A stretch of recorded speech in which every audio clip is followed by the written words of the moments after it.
For the latest in strategic affairs, subscribe to our YouTube channel. Click the bell icon for updates. Did you know that development was a primary factor molding voter choice for both the Congress and the BJP voter in the just concluded Karnataka election? Did you know that inflation was another key factor influencing voter choice?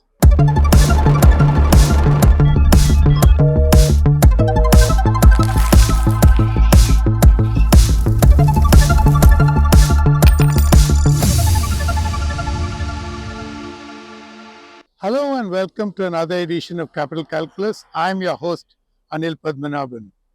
In the run-up to the just concluded Karnataka election, the popular perception was that this would be a hung verdict. The logic was that this was a waveless election. This forecast was thoroughly belied by the final outcome of the election. An anti-incumbency wave handed the BJP a stinging defeat. To decode this verdict, we spoke to Pradeep Mehta, CMD of Access My India. You may remember that Access My India got its forecast in its exit poll of an outright verdict for the Congress spot on. In the run-up to the just concluded election to Karnataka, the popular perception, as I mentioned earlier, was that this would be a hung verdict. But the outcome, as we all know, was exactly the opposite. How did analysts get it so wrong?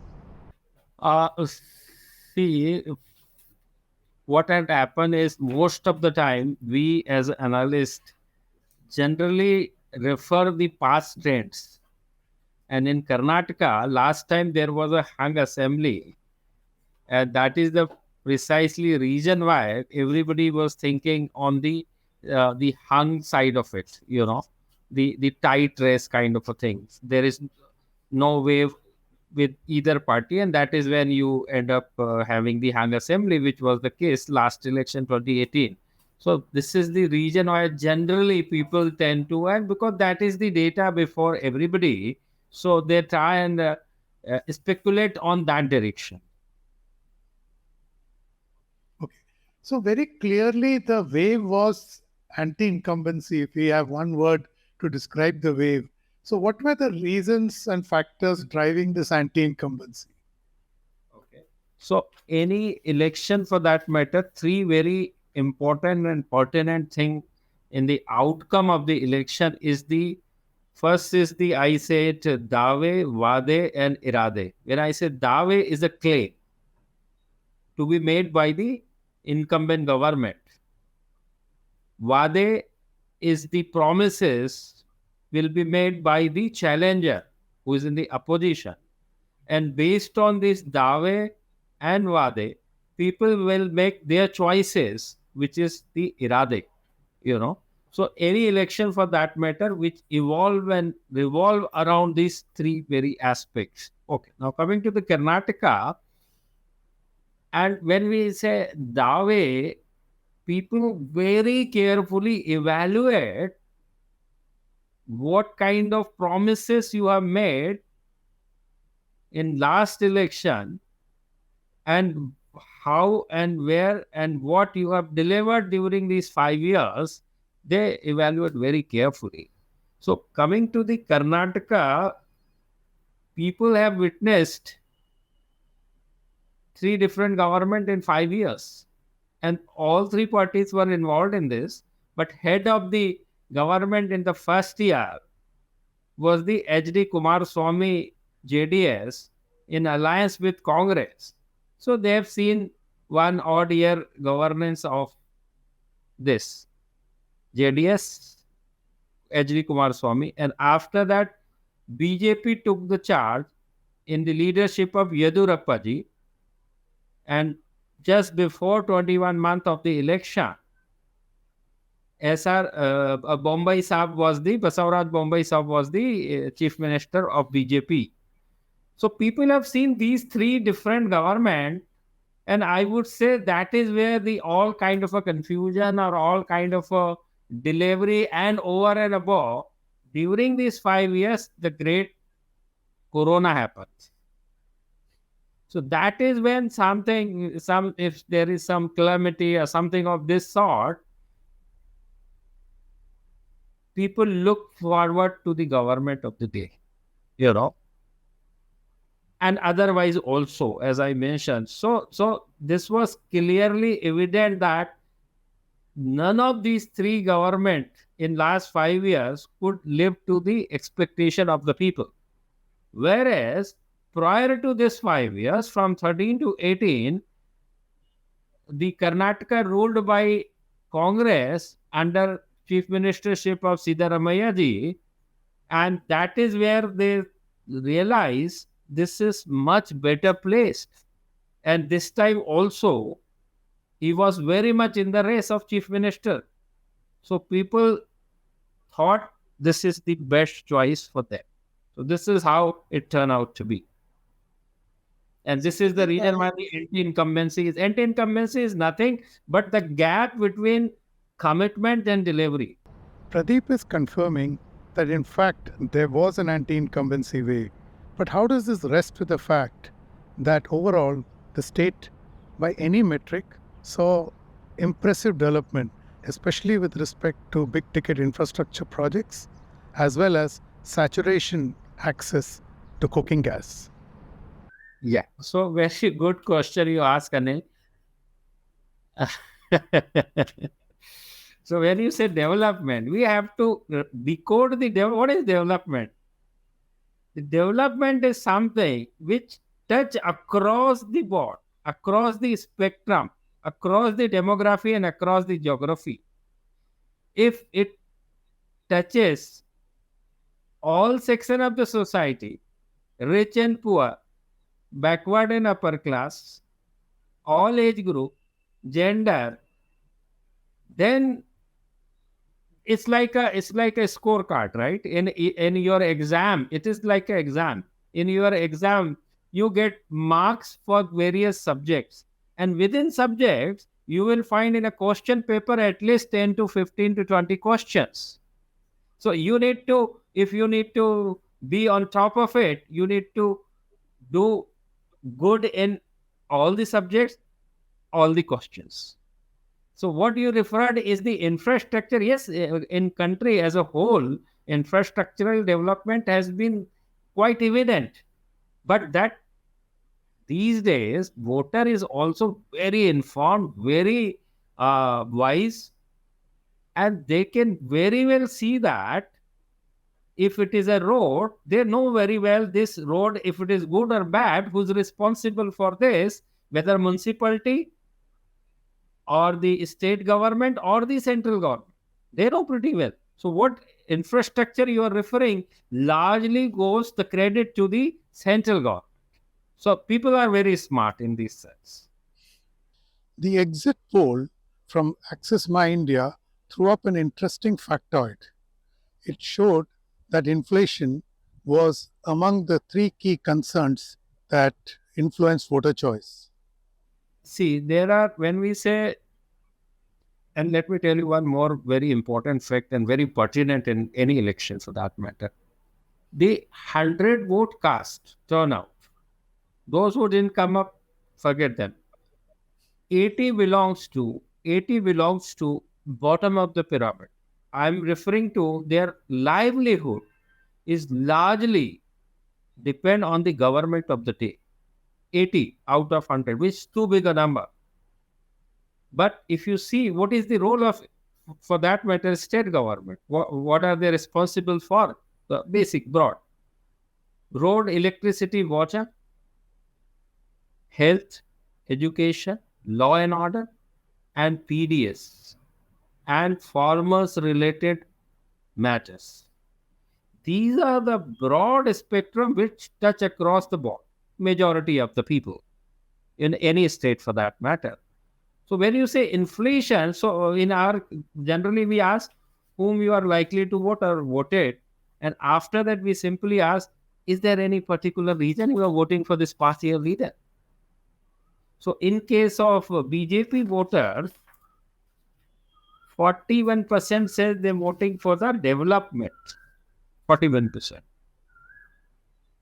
And for the Congress, 34% said they were voting for the development, which is a very common phrase used by the people. After that is realism. For the BJP voter, the second best after development was 19% because of PN, 13% because of MLA candidate, and 11% because of we are the loyal to this party. Whoever comes and go, we always vote for this party. Pasand ki party, we call it. Coming to the Congress, 34% is the first data set. After that, the best thing is 10% people said because of they want to change. Parivartan chahiye. That is where you refer the anti-incumbency. After that, 9% inflation and 9% promises made by the Congress party. So this is the reason why they voted to Congress. And here you will find all these three elements or four elements is reflecting the performance of the government and the promises made by the challenger. So all put together, this is also like any success or defeat, a win or loss. It has multiple regions because state is too big, 5 crore people, each one of us having a different face, so as the mindset, so as the thinking, so as the needs and aspiration and expectations. So whomever they think is the right person or the party to fulfill all these things, they go with that.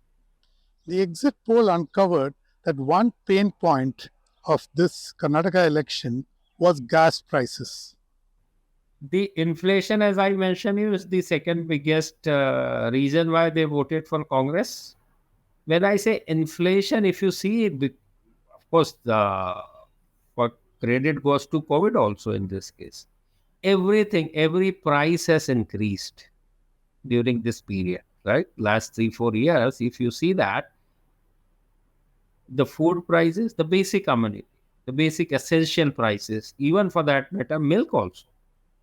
Though people refer, because gas cylinder is something which easily you can draw the the comparison, and because of Ukraine and this war, it has further increased the oil prices, so as the gas prices. So which is, you can easily single out one.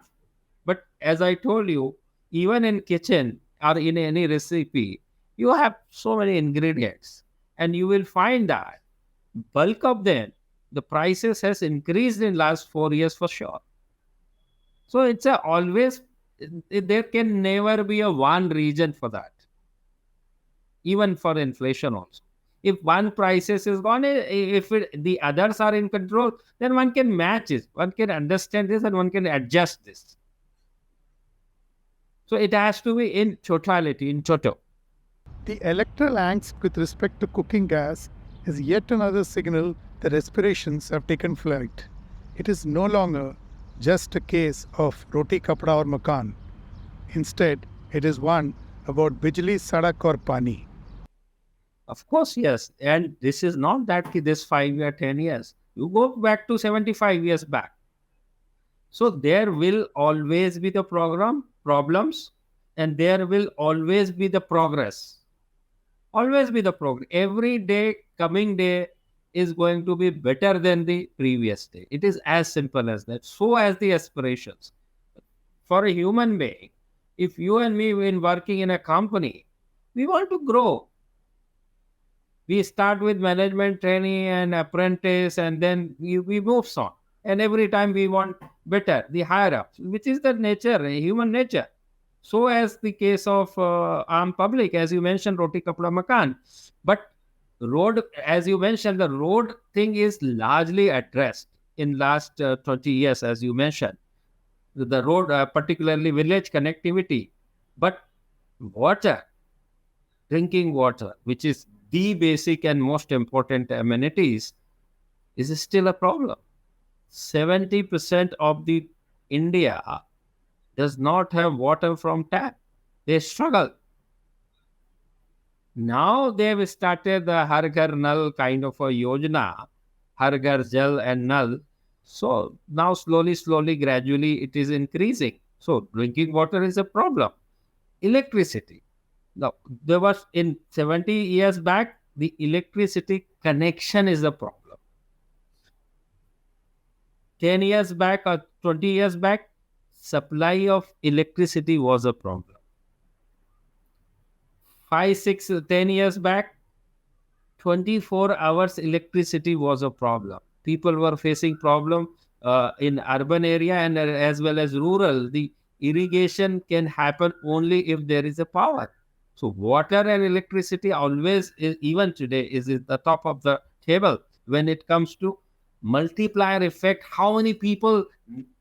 The first priority is electricity and water. You will find that is still 40 to 60%, 40 to 60% of the total chance. That top problem is electricity and water supply. So aspirations are always, on the upward. It's going to be. It's a human nature, which is the case. My point is, presumably it has grown at a faster pace in the last decade than it has ever before because of all that you just said. Yes, definitely, yes, because thanks to the technology and thanks to the union government and central government, and particularly Prime Minister, the kind of infrastructure he got, like we are talking about 5G. Now, you see how many countries have the 5G facility are introduced? Very limited. Here also introduced. So, it is the same way. So, technology, what is the meaning of technology? Is also allows the communication, the awareness. So that is the reason why I always say that 30 years, 20 years back, before 2000, before internet or this what you call information era, India was known as a homogeneous country, right? And after this 2000, and particularly last 5 years, India is now known as a heterogeneous. Why? Because the information. Now in earlier days हम बोलते थे कि भाई पूरा का पूरा गांव, पूरा का पूरा शहर, बल 80-70% पीपल एक ही तरह का खाना खाता है, एक ही तरह का तेल लगाता है, एक ही तरह के साबुन से नहाता है, एक ही तरह के कपड़े पहनता है, एक ही तरह के फुटवेयर है, सबके ब्रांड की भी बात कर ले, राइट? पूरा का पूरा गांव. बट अब वो सीन, और कहते थे यार वो बाहर विदेश में तो बाजू वाले के घर में क्या हो रहा है किसी को पता नहीं है, which is the case now because of this, thanks to this our friend, they are engaged and consumed with this very friend. Are we then looking at a point of inflection in India's political economy wherein politicians going forward will be accountable for their actions or the lack of it, as the case may be? Yeah, definitely. These days, as we progress more and more, the accountability on the part of politicians is way too high, way too high. Because again, because of technology and because of everything, now they pretty well see what this guy who we have elected is doing on a daily basis. How he's spending his time in what kind of issues. Only के फीते ही काटने में time जा रहा है क्या, कि कुछ delivery किसी को मिल भी रही है कि नहीं मिल रही है. How he is attentive to their problems and issues and needs. So ये सारी चीजें, how he is whether going in a imported car and expensive car, वो सारा कुछ देखते. So these days you must have seen all the netas and all, they are very careful. While these, most of the time you must have seen that they are posting something good for the people. Something good they must have done for the people.